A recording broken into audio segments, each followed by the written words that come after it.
মালপুরা গ্রামের দিনেশ নামের একজন গরিব যুবক থাকত। ও কাঠের মিস্ত্রির কাজ করত আর সেটা নিয়েই ব্যস্ত থাকত। সেই গ্রামেই একজন বড় জমিদার থাকত। দিনেশের বয়সেরই একটা ছেলে ছিল তার। ওর নাম ছিল তরুণ। ওর বাবার টাকার ওপর ওর খুব অহংকার ছিল। আরও উড়োজাহাজে বসে নানান জায়গায় ঘুরে বেড়ানোর শৌখিন ছিল। ও যখন কোনো নতুন জায়গায় ঘুরে গ্রামে ফিরত তখন গ্রামবাসীদের কাছে অনেক বাড়িয়ে বাড়িয়ে নানান গল্প বলতো। একদিন তরুণ ওর গাড়ি দাঁড় করিয়ে গ্রামবাসীদের সাথে কথা বলছিল। রাম রাম ছোট জমিদার, কোথায় ঘুরতে এসেছেন? যেখানে বড় লোকদের ঘোরা উচিত এরোপ্লেনে বসে মেঘের মধ্যে দিয়ে ঘুরে এসেছি। তোমরা কি কখনো দেখেছো এরোপ্লেন? হ্যাঁ, মাটিতে দাঁড়িয়ে থেকে তারপর আকাশে উঠতে অনেকবার দেখেছি। আমরাও তো মাটি থেকে এরোপ্লেন আকাশে উঠতেই দেখতে পারি। তোমরা গরিব গরুর গাড়ি ছাপ আর কি করতে পারবে? তরুণ গরিব গ্রামবাসীদের এরকম খোঁটা দিয়ে বেরিয়ে যেত, কিন্তু গরিব গ্রামবাসীদের ওই অহংকারী তরুণের ওপর প্রচন্ড রাগ ছিল। অহংকারী জমিদারের ছেলে সবসময় গরিবদের নিচু করে রাখতেই ব্যস্ত। মনে হয় যেন ওই একাই এরোপ্লেনে করে উড়ে বেড়ায়, কোনো মানুষ জানে পৃথিবীতে ওড়ে না। অহংকারী অপদার্থ লোক কোথাকার, এত লম্বা না কর। আমরাও হইলাম পিঁপড়ে, বুঝলে? পিঁপড়ে। ও লম্বা নাকে ঢুকে গেলে ওর শ্বাস নেওয়া মুশকিল হয়ে যাবে। অপদার্থ কোথাকার। একদিন দিনেশের ছেলে রাকা ওর কাছে কাঠের ছোট এরোপ্লেন বানানোর জন্য জেদ করছিল। বাবা বাবা, আমাকে একটা কাঠের এরোপ্লেন বানিয়ে দাও, আমি এই এরোপ্লেনটা দিয়ে খেলতে চাই। না না না, এরোপ্লেন দিয়ে খেলে কি করবে? আমি তোমার জন্য গরুর গাড়ি বানিয়ে দিচ্ছি। দিনেশের এই কথাটা শুনে ওর স্ত্রী প্রচন্ড রাগ হয়, আরও দিনেশকে ভালো মন্দ শোনাতে থাকে। তুমিও না, কি যে বলো! ছেলে এরোপ্লেন বানিয়ে দিতে বলছে আর তুমি গরুর গাড়ি বানিয়ে দেবে বলে যাচ্ছ, এরকম কেন? যদি ছেলেটা এরোপ্লেন থেকে পড়ে ব্যথা পায় তাহলে? তাই তো বানিয়ে দিচ্ছি না আমি। এটা বলো না যে জমিদারের ছেলেকে ভয় পাও। যদি ও তোমার ছেলেকে এরোপ্লেন দিয়ে খেলতে দেখে ফেলে তাহলে ও তোমার ওপর রেগে যাবে। এটা শুনে দিনেশের মনে একটু সাহস জন্মে যায়, আর ও জমিদারের ছেলের বিরুদ্ধে কথা বলার সাহস পেয়ে যায়। কে? আমি ওকে ভয় পাই? ও রেগে গিয়ে আমার কি ক্ষতি করবে?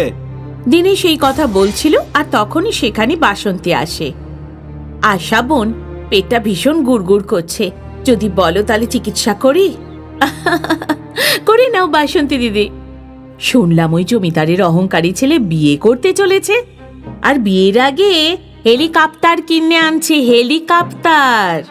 এই শুনে দিদির সঙ্গে সঙ্গে পেট গুড়গুড় করার মানেটা বুঝে নিল। এই হেলিকপ্টার আবার কি গো? এই মূর্খটা হেলিকপ্টারকে হেলিকপ্টার বলছে। হেলিকপ্টার হলো ছোট উড়োজাহাজ। এই শুনে আশা আবার দিনেশকে ভালো মন্দ শুনিয়ে বলে, ও বড় লোকের ছেলে দিদি, ওর বাবা তো ওকে আসল হেলিকপ্টার দেওয়ার সাহস রাখে। আর এই হলো একজন বাপ যে ছেলের জন্য কাঠের হেলিকপ্টার বানানোর সাহসটুকুও পায় না। এইভাবে বলো না আশা, আমি চাইলে কাঠ দিয়ে গোটা এরোপ্লেন বানিয়ে দিতে পারি। তাহলে বানাও না, পুরোহিত এসে দিনক্ষণ ঠিক করবে নাকি? এই বলে যেই আশা চুপ করে যায় আর বাসন্তী বলতে শুরু করে, আমি তো বলবো অবশ্যই বানাও। ওই অহংকারীর অহংকার চূর্ণ করার জন্য গরিবদের কাছে তো একটা হেলিকপ্টার অবশ্যই থাকা উচিত, সেটা যদিও কাঠেরই হোক না কেন। তারপর জমিদারের ছেলে গ্রামে আসল হেলিকপ্টার নিয়ে আসে আর জমিদার গ্রামবাসীদের বাড়িতে ডেকে এনে বোঝায়, তোমরা সবাই আজ থেকে রাস্তার বাজার নিয়ে বসা বন্ধ করে দাও, কারণ আমার ফাঁকা রাস্তা চাই। আমার ছেলে হেলিকপ্টার কিনে এনেছে আর সেটা ওড়ানোর জন্য কোনো ফাঁকা রাস্তা চায়। হেলিকপ্টারই তো এনেছে, কোনো এরোপ্লেন তো আর আনেনি যেটা ওড়ানোর জন্য রাস্তা দরকার। তো চুপ করে থাক গরিব মানুষ, তোর তো হেলিকপ্টার কেনার ক্ষমতাই নেই, আবার এরোপ্লেনের কথা বলছিস। জমিদারের অহংকারী ছেলের এই কথা শুনে দিনেশ বলে, যদি তোর এতটাই অহংকার তাহলে আমি কাঠের এরোপ্লেন বানিয়ে তোর ওই হেলিকপ্টারের পাশেই আমি ওটাকে উড়িয়ে দেবো, তারপর তো তুই মানবি। আর তুই কাঠের এরোপ্লেন বানিয়ে সেটা যদি আমাদের হেলিকপ্টারের পাশে উড়িয়ে দেখাতে পারিস তাহলে আমি এই বাংলো আর জমি জমা তোর নামে করে দিয়ে এই গ্রাম ছেড়ে চলে যাব। আর যদি আমি করতে না পারি তাহলে আমিও আমার সব কিছু তোমাদেরকে দিয়ে গ্রাম ছেড়ে দেবো, ঠিক আছে? দিনেশের এই কথায় তরুণ খুশি হলো না আর বলল, তুমি শুধু একা নাও, সমস্ত গরিবদের গ্রাম ছেড়ে চলে যেতে হবে। এই শর্তে যদি রাজি হও তাহলে বলো। কি বলবে গ্রামবাসীরা? তোমরা কি তাহলে রাজি আছো? দীনেশ অনেক উঁচু মাপের খেলোয়াড় ছিল, তার উপর গ্রামবাসীরা জমিদারের অহংকারী ছেলের অহংকারে ভীষণভাবে বিরক্ত। তাই জন্য সবাই বিচার বিবেচনা না করেই হ্যাঁ বলে দিল। হ্যাঁ হ্যাঁ, আমরা সবাই আপনার সাথে রাজি আছি। সেই দিনের পর থেকে দীনেশ দিন রাত এক করে কাঠের এরোপ্লেন বানানোর কাজে লেগে পড়ে।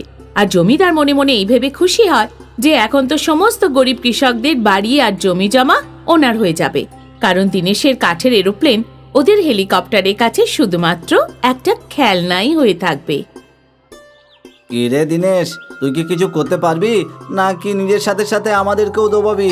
তুমি চিন্তা করো না, আমি এমন এরোপ্লেন বানাবো যাতে গ্রামের সমস্ত গরিবরা বসে আকাশে উঠতে দেখাবে। দেখো, আমাদের যেন আবার আকাশে ওড়ার বদলে গ্রাম ছাড়ার জন্য রাস্তায় ধুলো ওড়াতে না দেখা যায়। এভাবে 1 মাস কেটে গেল, আর দীনেশ কোথাকার ইট আর কোথাকার জিনিস জোগাড় করে কাঠের একটা বিরাট বড় এরোপ্লেন তৈরি করে ফেলল। এই গোটা এরোপ্লেনটা গাড়ির চাকার উপর দাঁড়িয়েছিল। এই এরোপ্লেনটা দেখে জমিদার আর তার ছেলে হাসতে শুরু করলো। আরে, এটা এরোপ্লেন বানিয়েছে নাকি কাঠের বাস? এটা আকাশে ওড়া তো দূরের কথা, এটা রাস্তা চলাটাও অসম্ভব। ওদের এই কথা শুনে গ্রামবাসীরা ভয় পেয়ে যায়, আর দীনেশের দিকে সন্দেহের চোখে তাকিয়ে থাকে। আরে গ্রামবাসীরা, ওদের কথা না শুনে এরোপ্লেন লাগানো কাঠের সিঁড়িতে বসে পড়ো। তোমরা বসলেই এটা নিজে থেকেই চলতে শুরু করবে আর তারপর আকাশে উড়ে যাবে। ওর কথা শুনে গ্রামবাসীরা মনমরা হয়ে এরোপ্লেনে বসে পড়ে। তারপর জমিদার আর তার ছেলেও নিজেদের হেলিকপ্টারে বসে পড়ে। তারপর কিছুক্ষণের মধ্যেই জমিদারের হেলিকপ্টার তো আকাশে ঘুরে বেড়াতে থাকে, আর দীনেশের এরোপ্লেন রাস্তার ওপর পিঁপড়ে চলার মতোই চলতে থাকে। আরে, ওরা তো দূরের কথা, এটা তো ঠিকমতো দৌড়তেও পারছে না। আরে, আমাদের মেরে ফেললো, এবার তো খালি হাতে গ্রাম ছেড়ে যেতে হবে। চুপ করে বসো, এরোপ্লেন দ্রুত গতিতে দৌড়ে আকাশে উঠতে চলেছে। দীনেশ এই কথা বলতেই কাঠের এরোপ্লেনে না জানি কোথা থেকে প্রাণ চলে এলো। ওটা সত্যি সত্যি দৌড়ে গিয়ে আকাশে উড়তে লাগলো, আর জমিদারের পাশ দিয়ে গিয়ে ওর কাছ থেকে এগিয়ে গেল। এইভাবে জমিদারের হার হলো, আর ওর অহংকারী ছেলের অহংকার চূর্ণ বিচূর্ণ হয়ে গেল। আর ওরা দুজন বাপ ছেলে তাদের বাংলো আর জমি জমা দীনেশকে দিয়ে শহরে চলে গেল। তারপর দীনেশ বাংলো নিজের কাছেই রাখলো আর জমি জমা গ্রামবাসীদের ভাগ করে দিল। এইভাবে সমস্ত গ্রামবাসী দীনেশের বুদ্ধিমত্তাকে মেনে নিল। মালপুরা গ্রামের দীনেশ নামের একজন গরিব যুবক থাকত। ও কাঠের মিস্ত্রির কাজ করত আর সেটা নিয়েই ব্যস্ত থাকত। সেই গ্রামেই একজন বড় জমিদার থাকত। দীনেশের বয়সেরই একটা ছেলে ছিল তার, ওর নাম ছিল তরুণ। ওর বাবার টাকার ওপর ওর খুব অহংকার ছিল। আরও উড়োজাহাজে বসে নানান জায়গায় ঘুরে বেড়ানোর শৌখিন ছিল। ও যখন কোনো নতুন জায়গায় ঘুরে গ্রামে ফিরত, তখন গ্রামবাসীদের কাছে অনেক বাড়িয়ে বাড়িয়ে নানান গল্প বলতো। একদিন তরুণ ওর গাড়ি দাঁড় করিয়ে গ্রামবাসীদের সাথে কথা বলছিল। রাম রাম ছোট জমিদার, কোথায় ঘুরতে এসেছেন? যেখানে বড় লোকদের ঘোরা উচিত এরোপ্লেনে বসে মেঘের মধ্যে দিয়ে ঘুরে এসেছি। তোমরা কি কখনো দেখেছো এরোপ্লেন? হ্যাঁ, মাটিতে দাঁড়িয়ে থেকে তারপর আকাশে উঠতে অনেকবার দেখেছি। আমরাও তো মাটি থেকে এরোপ্লেন আকাশে উঠতেই দেখতে পারি। তোমরা গরিব গরুর গাড়ি ছাপ আর কি করতে পারবে? তরুণ গরিব গ্রামবাসীদের এরকম খোঁটা দিয়ে বেরিয়ে যেত, কিন্তু গরিব গ্রামবাসীদের ওই অহংকারী তরুণের ওপর প্রচন্ড রাগ ছিল। অহংকারী জমিদারের ছেলে সবসময় গরিবদের নিচু করে রাখতেই ব্যস্ত। মনে হয় যেন ওই একাই এরোপ্লেনে করে উড়ে বেড়ায়, কোনো মানুষ জানে পৃথিবীতে ওড়ে না। অহংকারী অপদার্থ লোক কোথাকার, এত লম্বা না কর। আমরাও হইলাম পিঁপড়ে, বুঝলে? পিঁপড়ে ও লম্বা নাকে ঢুকে গেলে ওর শ্বাস নেওয়া মুশকিল হয়ে যাবে। অপদার্থ কোথাকার। একদিন দীনেশের ছেলে রাকা ওর কাছে কাঠের ছোট এরোপ্লেন বানানোর জন্য জেদ করছিল।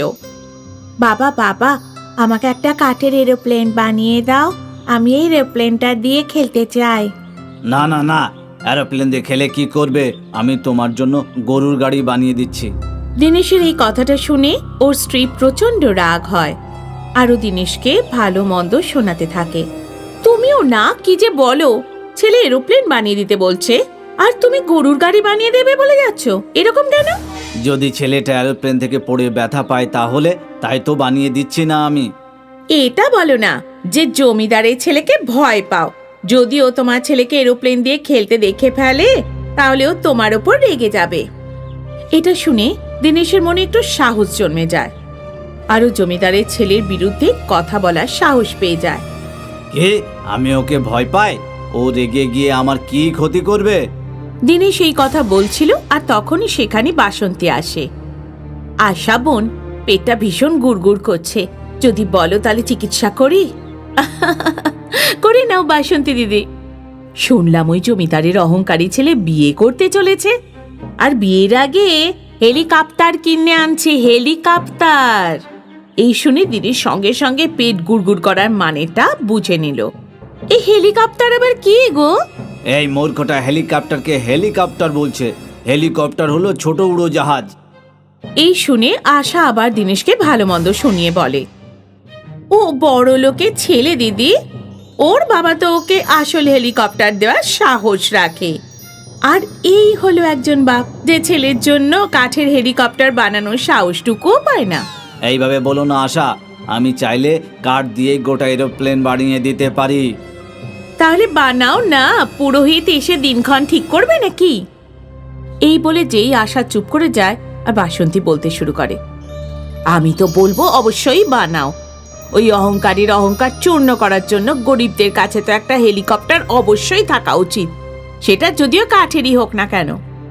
তারপর জমিদারের ছেলে গ্রামে আসল হেলিকপ্টার নিয়ে আসে আর জমিদার গ্রামবাসীদের বাড়িতে ডেকে এনে বোঝায়, তোমরা সবাই আজ থেকে রাস্তার বাজার নিয়ে বসা বন্ধ করে দাও, কারণ আমার ফাঁকা রাস্তা চাই। আমার ছেলে হেলিকপ্টার কিনে এনেছে আর সেটা ওড়ানোর জন্য কোনো ফাঁকা রাস্তা চায়। হেলিকপ্টারে তো এনেছে, কোনো এরোপ্লেন তো আর আনেনি যেটা ওড়ানোর জন্য রাস্তা দরকার। তুই চুপ করে থাক, গরিব মানুষ। তোর তো হেলিকপ্টার কেনার ক্ষমতাই নেই, আবার এরোপ্লেনের কথা বলছিস। জমিদারের অহংকারী ছেলের এই কথা শুনে দিনেশ বলে, যদি তোর এতটাই অহংকার, তাহলে আমি কাঠের এরোপ্লেন বানিয়ে তোর ওই হেলিকপ্টারের পাশেই আমি ওটাকে উড়িয়ে দেবো, তারপর তো তুই মানবি। আর তুই কাঠের এরোপ্লেন বানিয়ে সেটা যদি আমাদের হেলিকপ্টারের পাশে উড়িয়ে দেখাতে পারিস, তাহলে আমি এই বাংলো আর জমি জমা তোর নামে করে দিয়ে এই গ্রাম ছেড়ে চলে যাব। আর যদি আমি করতে না পারি, তাহলে আমিও আমার সব কিছু তোমাদেরকে দিয়ে গ্রাম ছেড়ে দেবো, ঠিক আছে? দিনেশের এই কথায় তরুণ খুশি হলো না আর বলল, তুমি শুধু একা নাও, সমস্ত গরিবদের গ্রাম ছেড়ে চলে যেতে হবে। এই শর্তে যদি রাজি হও তাহলে বলো, কি বলবে গ্রামবাসীরা? তোমরা কি তাহলে রাজি আছো?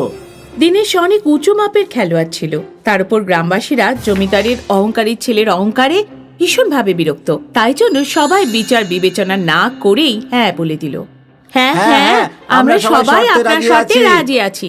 সেই দিনের পর থেকে দিনেশ দিন রাত এক করে কাঠের এরোপ্লেন বানানোর কাজে লেগে পড়ে।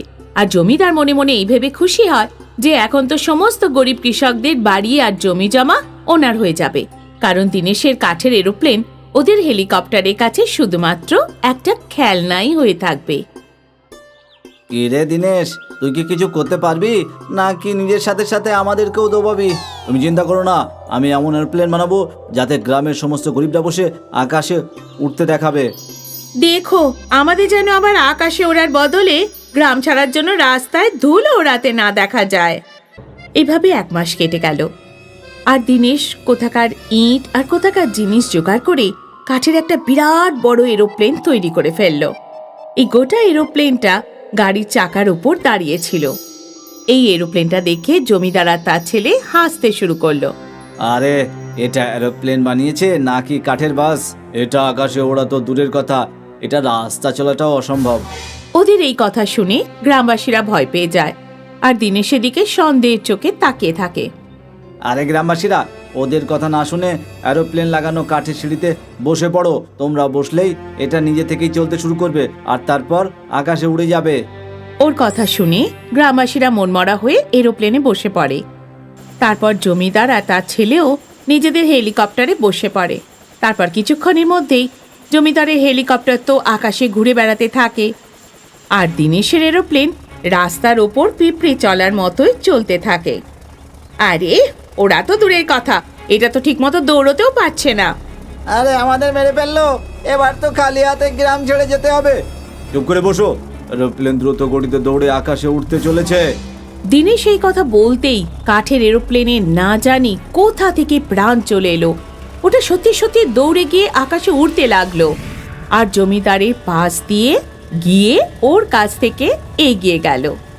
এইভাবে জমিদারের হার হলো আর ওর অহংকারী ছেলের অহংকার চূর্ণ বিচূর্ণ হয়ে গেল। আর ওরা দুজন বাপ ছেলে তাদের বাংলো আর জমি জমা দিনেশকে দিয়ে শহরে চলে গেল। তারপর দিনেশ বাংলো নিজের কাছেই রাখলো আর জমি জমা গ্রামবাসীদের ভাগ করে দিল। এইভাবে সমস্ত গ্রামবাসী দিনেশের বুদ্ধিমত্তাকে মেনে নিল।